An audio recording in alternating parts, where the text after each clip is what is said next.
Olá, pessoal. Sou Tatiana Poça Chafachek. Estou hoje na Diretoria de Proteção Social Especial, na FAS, na Fundação de Ação Social.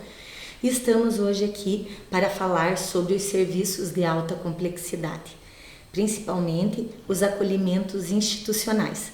Estou num ambiente aqui seguro, sozinha na gravação, então eu peço licença para tirar minha máscara para ficar melhor, né? E vocês me ouvirem melhor também. Falando então dos serviços de alta complexidade, a proteção social especial ela é dividida em média, serviços de média e de alta complexidade. Falando hoje dos serviços de alta complexidade, que também podem ser desenvolvidas, executadas, né, por parcerias, por organizações da sociedade civil, como também por serviços próprios aqui da Fundação de Ação Social, temos três principais serviços de acolhimento para diversos públicos: o serviço de acolhimento institucional, o serviço de acolhimento em repúblicas e o serviço de acolhimento em família acolhedora. Qual é o público-alvo desse serviço? São famílias e indivíduos com vínculos rompidos ou fragilizados em situação de risco, tanto pessoal como social. Afim, esse serviço tem como objetivo a garantia da proteção social integral dessa família comunitária e familiar. Quais são os principais objetivos? Acolher e garantir a proteção integral desse usuário, prevenir o agravamento de situações de violência, negligência, ruptura de vínculos, reestabelecer os vínculos familiares ou sociais, promover a rede, o acesso à rede de serviços que compõem o entorno onde aquele usuário se encontra, que é tanto da rede socioassistencial como órgãos do sistema de garantia de direitos e demais políticas públicas. Também tem como objetivo a promoção da autonomia desse usuário, a sua independência e o autocuidado. E também viabilizar qualificação profissional e inclusão social. Quais são os princípios do serviço de acolhimento institucional, repúblicas e família acolhedora? Os princípios a excepcionalidade, ou seja, em último caso, o afastamento do convívio familiar, uma provisoriedade do afastamento do convívio familiar. Então, quando há uma situação de negligência, de violência, esse usuário é afastado do convívio familiar e vai para o acolhimento institucional, visando o retorno desse usuário à família quando é possível. A prevenção e o fortalecimento dos vínculos familiares e comunitários. Então, por mais que ele esteja acolhido, ele também, essa equipe que desenvolve o serviço também tem que fortalecer os vínculos familiares desse usuário. A garantia, o acesso ao respeito, à diversidade e à não discriminação. Tem como princípio também o atendimento personalizado e individualizado de acordo com a necessidade de cada usuário e a garantia à liberdade de crença e a religião. A intervenção. Como é feita a intervenção nesses serviços, nesses três serviços que eu citei? Primeiro, tem que ser feito um diagnóstico prévio da situação. Aí é desenvolvido um plano de atendimento individual e familiar para esse usuário, pela equipe técnica que desenvolve o serviço. Esse plano individual ele deve contemplar todas as necessidades do usuário e suas demandas em toda a rede. Essa articulação da rede para o desenvolvimento do plano individual é muito importante, seja na área de saúde, do sistema de garantia de direitos, do esporte, lazer, conselho tutelar, cultura, enfim, toda essa rede que compõe as políticas públicas e o sistema de garantia de direitos precisa estar junto para desenvolvimento desse plano individual que vai ser realizado com esse usuário. O acompanhamento da equipe técnica família de origem é muito importante, porque, havendo possibilidade de retorno familiar, isso será feito, mas precisamos trabalhar com essa família para que não ocorram novas violações de direitos ou negligência a esses usuários. projeto político-pedagógico, esta unidade, este serviço, esse equipamento que oferece esse serviço, precisa ter um projeto político-pedagógico e a gestão do trabalho e educação permanente para esses servidores. Então, esse estudo diagnóstico pós-acolhimento é muito importante para definir os resultados, e isso não depende só de uma única política ou da unidade que oferece o serviço. Toda essa rede tem que estar articulada com objetivos focados nesse usuário para que possam alcançar resultados de acordo com as suas especificidades. Como é feita a execução dos serviços de alta complexidade? O que é imprescindível? Atender os dispostos e as leis normativas, seja para crianças, adolescentes, idosos, pessoas com deficiência, mulheres vítimas de violência. Então, todo esse serviço deve atender às normativas e às leis. E o registro dessa entidade ou dessa OSC que oferece o serviço precisa estar regularizado nos conselhos existentes, CMAS, Contiba, Conselho da Pessoa Idosa. Então, essa documentação precisa estar regular para poder oferecer o serviço de acolhimento. Agora vamos passar rapidamente por cada um dos serviços. O nosso tempo não é muito extenso, os slides mostrarão um pouco mais de informação, mas depois daí tem a bibliografia que vocês podem consultar na íntegra e verificar que de uma forma rápida eu estou passando aqui nos 3 serviços. E vamos focar nesse momento no serviço de acolhimento institucional. O serviço de acolhimento institucional é destinado para quem? Temos o acolhimento institucional de crianças e adolescentes, para idosos, para adultos e suas famílias, para mulher em situação de violência e para jovens e adultos com deficiência. O serviço de acolhimento para crianças e adolescentes, agora vamos focar um pouquinho em cada público. Ele pode ser ofertado em dois tipos de modalidade. A Casa Lar, que é uma unidade residencial com até 10 adolescentes e crianças, ou em forma de abrigo institucional, né? A unidade institucional de abrigo, que é até para 20 crianças. Cada uma dessas modalidades tem especificidades de equipe técnica, de metodologia e de ambiente. Então, na Casa Lar, para até 10 crianças, o ambiente tem que ser muito próximo de uma rotina familiar, né? Adequado para o atendimento a grupo de irmãos, quando eles são acolhidos e tem grupos de irmãos juntos para o serviço, e adequado, né, na perspectiva de acolhimento de média ou longa duração. O abrigo para até 20 crianças precisa de uma equipe de educadores lá. O aspecto deve ser semelhante ao de uma residência. Então, essa criança, esse adolescente, ele tem que se sentir como se estivesse em sua casa. Como que se dá o acesso dessas crianças, né, a forma de acesso ao serviço? Por determinação do Poder Judiciário, por requisição do Conselho Tutelar, né, e isso está previsto lá no Estatuto da Criança e Adolescente. E quando é pelo Conselho Tutelar, a autoridade competente tem que ser comunicada. Quando acontece grupos de irmãos, então são grupos de crianças com vínculos de parentesco, podem ser irmãos, primos, e deve ser prioritariamente atendidos na mesma unidade, para não separar e não haver aí uma quebra maior de vínculos familiares. O atendimento é personalizado e focado no fortalecimento de vínculos, né? Então, o fortalecimento do convívio familiar e comunitário dessas crianças tem que ser atendidas com a utilização de equipamentos e serviços disponíveis no entorno da unidade, na comunidade local. Já o serviço, então esse é o serviço de criança e adolescente. Agora, no serviço de adultos e famílias, nós temos 2 modalidades para adultos e famílias. O abrigo, que é uma unidade institucional que pode ser para até 50 usuários, e dentro da unidade até 4 usuários por quarto. E temos também a modalidade de casa de passagem, que é uma unidade institucional de passagem, o próprio nome já diz. Ela é para passar por ali, né, e não permanecer. Então, essa unidade de passagem, essa casa de passagem, oferta o acolhimento imediato e emergencial, uma noite ou por um desabrigo, né, de madrugada, de dia, mas enfim, é uma situação bem temporária. Como que se dá aí, qual é esse público que acessa o serviço? Então, nós temos aí refugiados, pessoas em situação de tráfico, né, de pessoas sem ameaça de morte. Ele pode ser desenvolvido em local específico, a depender da demanda.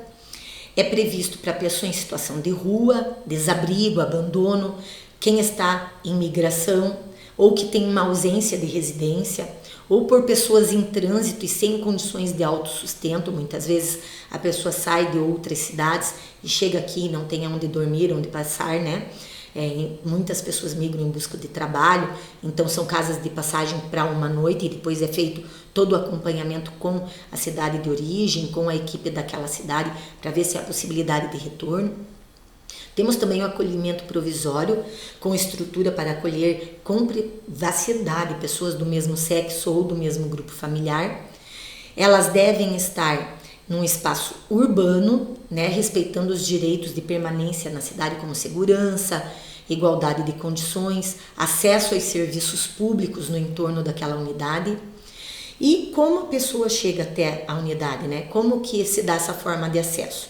Pode ser por agentes institucionais, encaminhamento de agentes institucionais especializados em abordagem social, que são, né, aquelas pessoas que fazem a abordagem em situação de rua, que normalmente são as pessoas em situação de rua que são atendidas.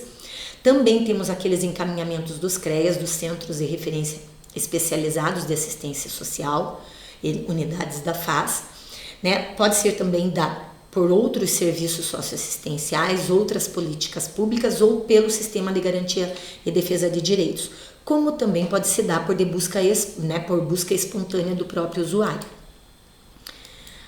Agora, outro público. Então, falamos de crianças e adolescentes, adultos e suas famílias. Agora vamos para mulheres em situação de violência. Então, quando há mulheres em situação de violência que precisam ser acolhidas imediatamente para a garantia de seus direitos, o acolhimento pode se dar provisoriamente para mulheres, acompanhadas ou não de seus filhos, em situação de risco de morte ou ameaça, em função principalmente da violência doméstica e familiar.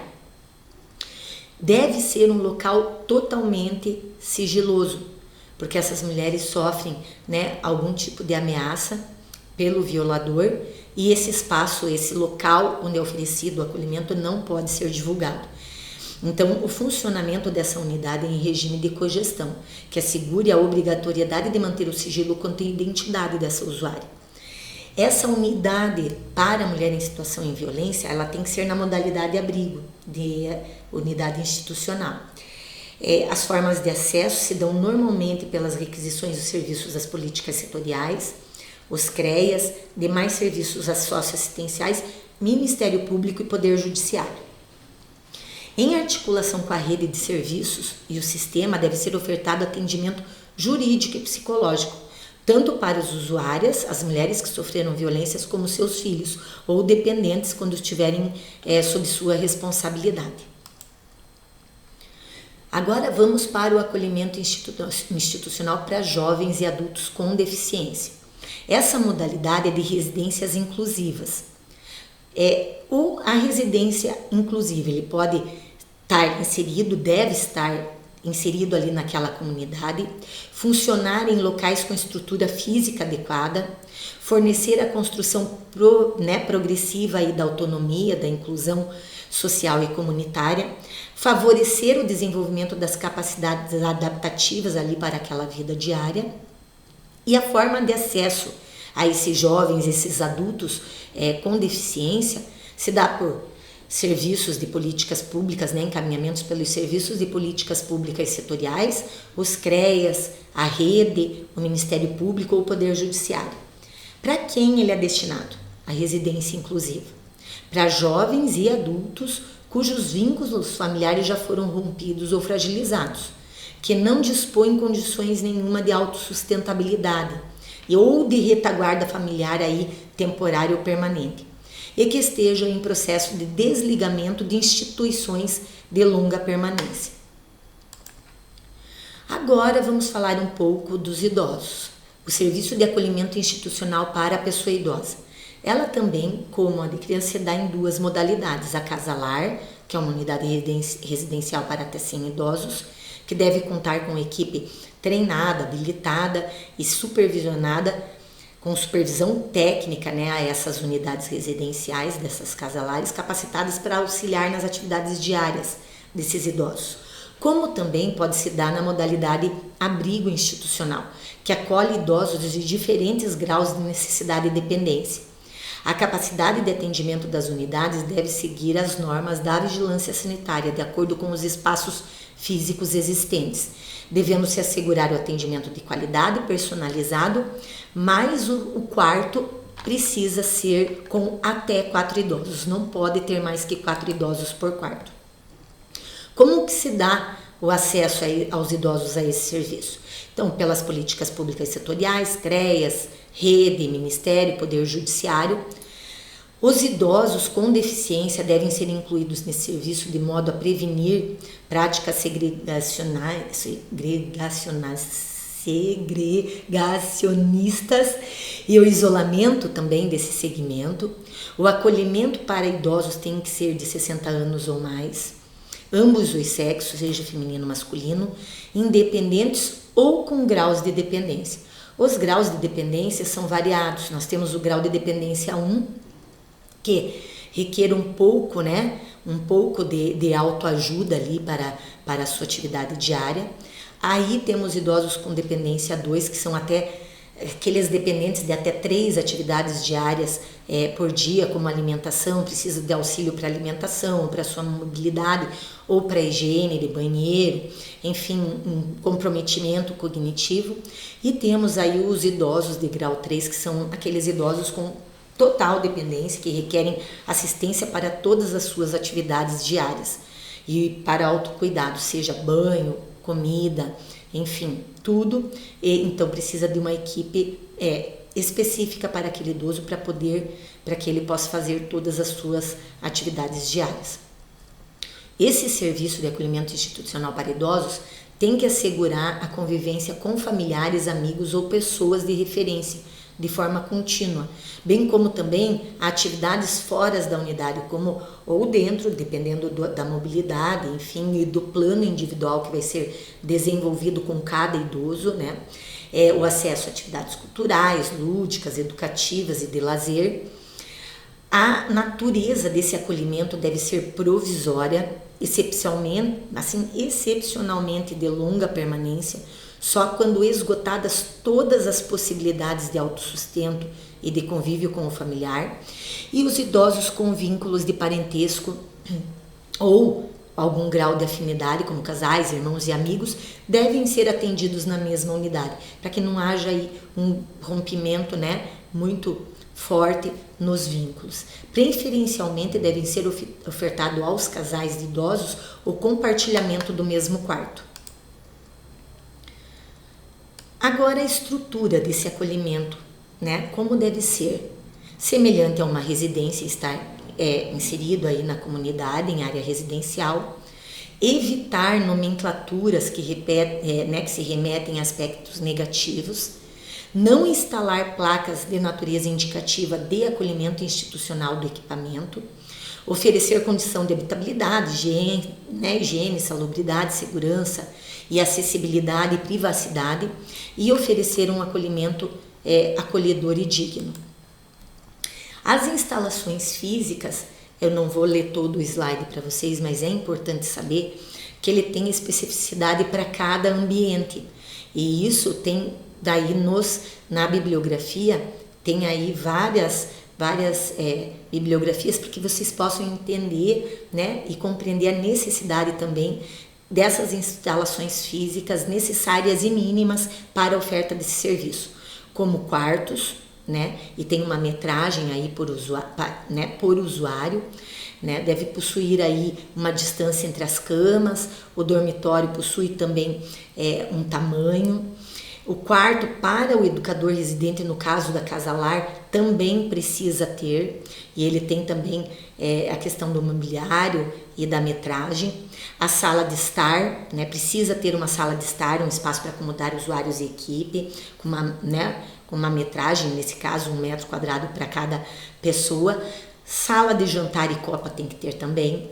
Um ambiente para estudo, um banheiro adequado, né, que tenha lavatório, chuveiro para até 6 usuários, né, além de vaso sanitário e chuveiro, também para funcionários e adaptados sempre para pessoas com deficiência, né, ou de difícil mobilidade. A cozinha precisa ter equipamentos adequados e necessariamente precisa, né, ter cozinha, uma área de serviço, né, uma área externa para convívio de brincadeiras, né, um espaço para que eles possam juntos ali ter uma atividade.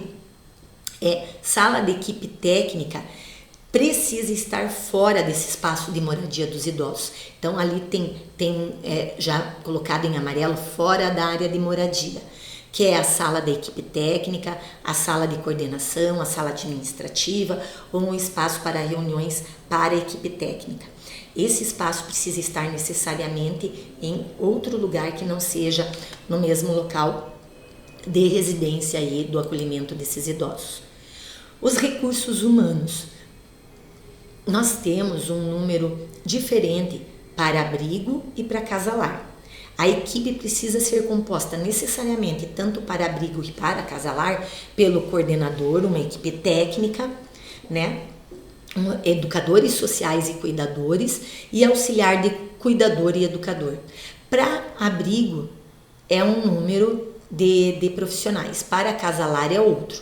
Não vou estar lendo aqui com vocês, o nosso tempo é curto e o serviço, né, de acolhimento, repúblicas e acolhimento familiar é extenso, mas estará disponível aí todo esse material e a bibliografia para que vocês possam acessar aí a quantidade mínima de profissionais por acolhimento. Tem uma carga horária específica para cada profissional, a formação mínima desse profissional e a qualificação que ele deve ter. O cargo e função. Então, temos a ILPI para idosos e a residência inclusiva, né, para idosos e pessoas com deficiência. E para cada uma dessas modalidades, nós também precisamos da equipe técnica. E necessariamente precisamos aí de coordenador, que é o responsável técnico pela unidade, a equipe técnica, cuidador, auxiliar de cuidador, profissional de limpeza, profissional de alimentação, profissional de lavanderia e motorista. O motorista é necessário para residência inclusiva, né? Um para cada 3 residências, mas não está previsto aí na LPI, mas se tiver, né? Melhor. As atividades também socioculturais também são importantes. Está previsto aí um profissional para cada 40 idosos nas ILPIs. E cada profissional desse tem uma carga horária específica, uma formação específica e a sua qualificação também. Agora vamos passar para o acolhimento, o serviço de acolhimento em repúblicas. O serviço de acolhimento em repúblicas, ele precisa ter possivelmente, né, uma estrutura de uma residência privada, como se fosse a nossa casa, e localizar-se também em áreas residenciais de fácil acesso aos serviços públicos. Ele é uma moradia subsidiada e o atendimento durante o processo de construção de autonomia pessoal daquele usuário e possibilita também o desenvolvimento da sua autogestão, do seu dia a dia e a sua independência. As ações que ali são desenvolvidas visam o fortalecimento das habilidades, aptidões, capacidades e competências que promovam gradativamente a sua autonomia, de forma que preferencialmente já estejam exercendo algum tipo de atividade remunerada quando da sua transferência para uma república. Então, saiu do acolhimento institucional ou foi encaminhado ao serviço de república, necessariamente, preferencialmente, ele já precisa estar trabalhando para que a gente possa, e a equipe técnica, fazendo a supervisão desse usuário, possam aí auxiliar no desenvolvimento da sua autogestão, que ele possa comprar seu alimento, a limpeza de sua residência, enfim, tudo que nós fazemos em nossa casa, esses usuários desse serviço deverão fazer também. Deve receber esses usuários, essas repúblicas, essas unidades, devem receber supervisão técnico-profissional, obrigatoriamente. A gestão normalmente é coletiva dessa moradia, precisa ter regras de convívio, atividades domésticas, familiares, lavar louça, limpar a casa, o gerenciamento das despesas. Precisa comprar o alimento, como se dá isso. Durante as supervisões técnicas para esses moradores, um grupo de moradores da República, precisam estar cientes de tudo isso, e a organização, o técnico ajuda aí nessa organização do dia a dia. Precisa também ter orientações e encaminhamentos para outros serviços, benefícios, programas da rede socioassistencial e das demais políticas públicas também, em especial programas de profissionalização, a inserção desse usuário no mercado de trabalho, sua habitação, como ele vai poder prover a sua habitação e a inclusão produtiva dele na sociedade. A organização desses espaços de república também prevê a escuta e a construção coletiva, por parte dos usuários que ali moram, para questões que eles são próprias, na construção de projetos de vida, no incentivo ao estabelecimento de vínculos comunitários fortes e na participação das instâncias de controle social e nos espaços aí de participação social. Para o público-alvo das repúblicas, ele pode ser para jovens, para adultos em processo de saída de ruas ou para idosos. Para os jovens, jovens entre 18 e 21 anos, que possam aí ter condições de desenvolver de forma independente as atividades diárias, egressos. Esses jovens são egressos dos acolhimentos institucionais, muitas vezes, e prioritariamente esse serviço é para eles, e jovens que tenham possibilidade de retorno à família de origem ou de colocação em família substituta, que não possuem meios para sua sustentação. E tem que ser no máximo 6 jovens por equipamento. Já para os adultos em processo de saída das ruas, o processo de adultos com convivência em rua, em fase de reinserção social, que estejam em processo de restabelecimento dos vínculos sociais e da sua construção de autonomia. As repúblicas também são destinadas para desenvolver as condições e as formas independentes da vida diária dessa pessoa em situação de rua. Já para os idosos que tenham capacidade de autogestão coletiva e de moradia, que tenham condições de desenvolver de forma independente as atividades da vida diária, mesmo que requeram o uso de equipamentos de autoajuda. Qual que é a característica da República? A forma de acesso é por encaminhamento de agentes institucionais do serviço especializado em abordagem, pelos CREAS e demais serviços da rede socioassistencial de políticas públicas ou por demanda espontânea.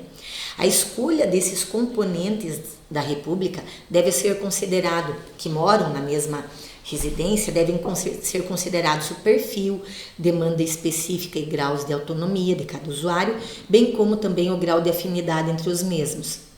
As repúblicas devem ser organizadas em unidades femininas, e unidades masculinas, garantindo o atendimento aí de ambos os sexos. O atendimento deve apoiar também a qualificação e a construção, a qualificação profissional, a inserção profissional e a construção de projetos de vida. Como deve ser a estrutura dessas unidades? Semelhante a uma residência, estar inserido em comunidade, evitar qualquer tipo de nomenclatura que se remeta a aspectos negativos, não ter placa de identificação. O local deve ter condições de habitabilidade, de higiene, salubridade, segurança, acessibilidade e privacidade e oferecer aí um ambiente acolhedor.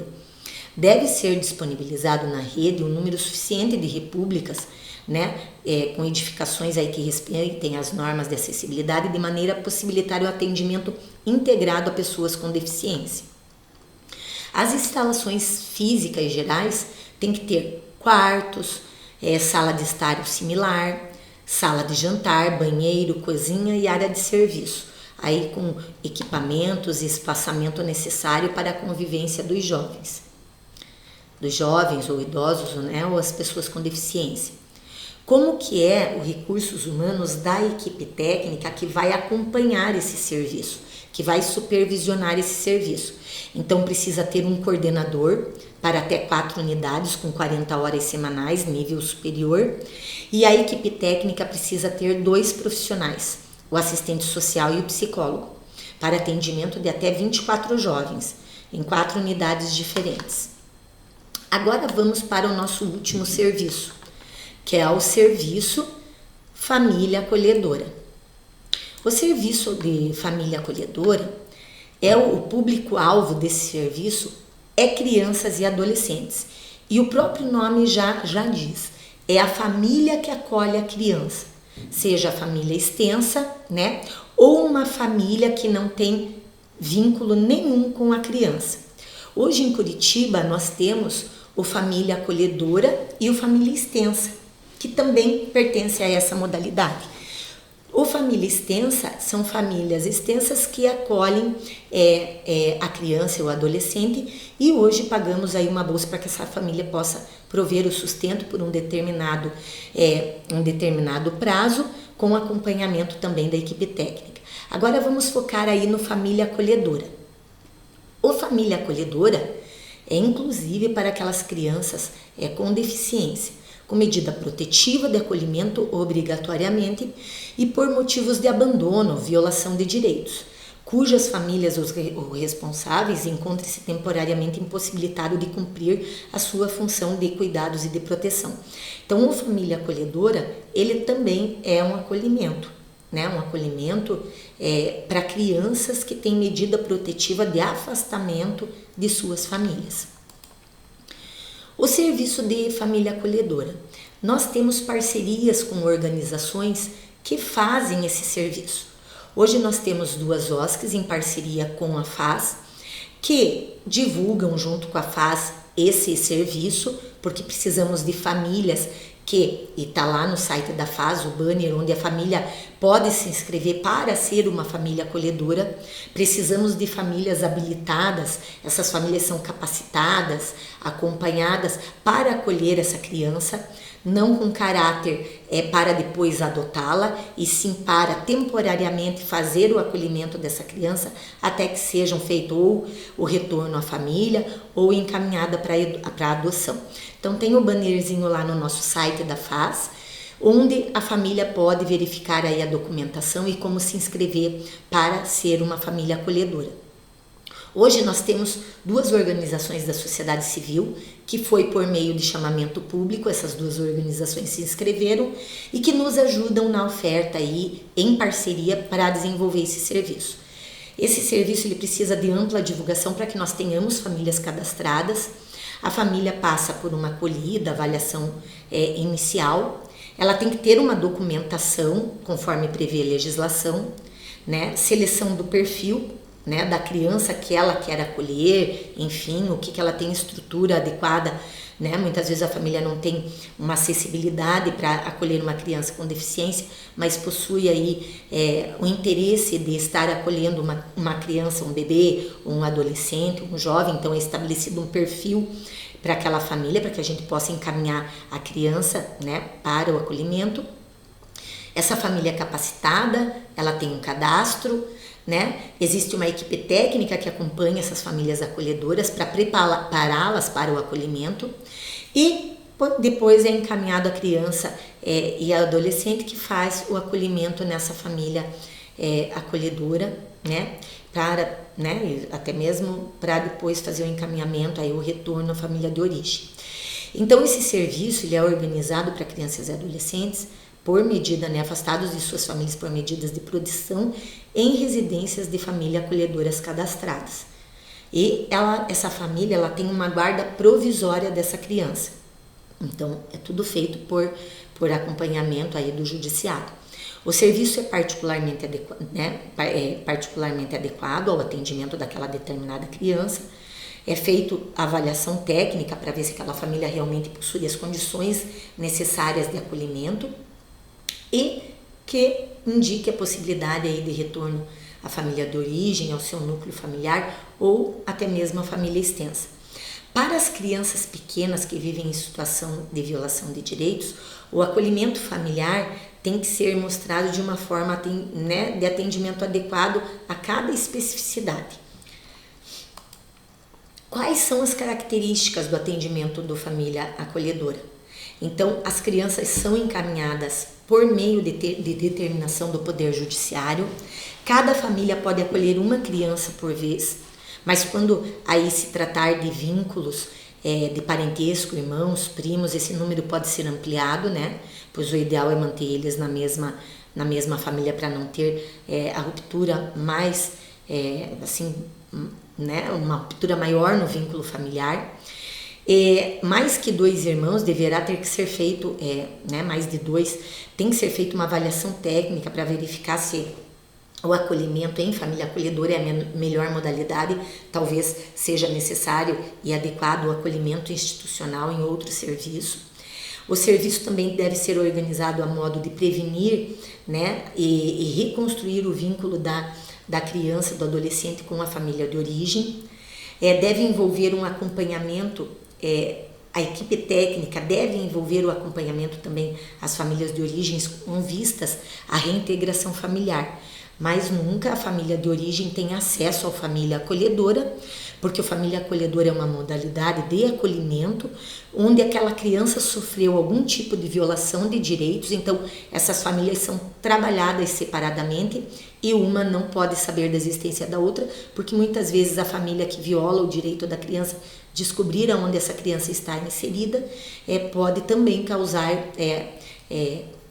algum tipo de violência e tudo mais. Então, esse serviço ele é bem separado, o acompanhamento à família de origem e o acompanhamento da família que acolhe a criança por as instituições, né, feitas tanto pelos técnicos dos CREAS e aqui da Fundação de Ação Social, como das OSCs parceiras que desenvolvem esse serviço.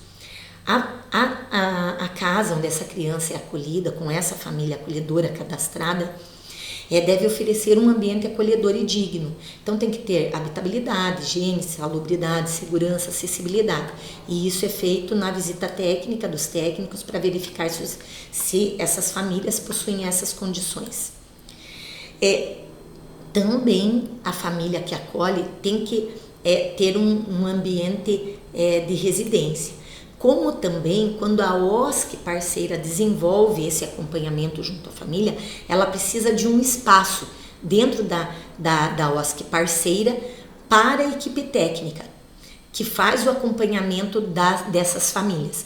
Então, essa equipe técnica, né, esses espaços em áreas específicas técnico-administrativas dentro da OSC precisam ter uma sala para equipe técnica, uma sala de coordenação, uma sala para atendimento e um espaço para reuniões. Isso é imprescindível para a organização da sociedade civil ou aqui desenvolvido pelas equipes próprias da sede, né, da FAS, ou dos CREAS, precisam ter esses espaços para o acompanhamento dessas famílias. Qual é o recursos humanos que precisa ter nesse acompanhamento à família? Precisamente, a gente tem que ter um coordenador com carga horária de 40 horas e uma equipe técnica por 2 profissionais, tanto assistente social como psicólogo, para o acompanhamento de até 15 famílias. Tá? Tanto 15 famílias de origem como 15 famílias acolhedoras. Tem que ter uma formação mínima e a qualificação necessária para o serviço. Cabe destacar a necessidade de flexibilidade nos horários de trabalho desses profissionais, para atendimento à peculiaridade de cada família, porque muitas vezes precisa ser fora do horário comercial. Muitas vezes essas famílias trabalham e essas visitas técnicas precisam ser aos finais de semana ou fora do horário comercial. Aqui estão as referências legais e normativas vigentes que norteiam os serviços aqui falados. E gostaria de agradecer e também fazer aí um apelo para que vocês nos ajudem a divulgar aí, principalmente o Família Acolhedora, que é um serviço desenvolvido nesse momento, onde precisamos ter famílias cadastradas para acolher essas crianças e adolescentes.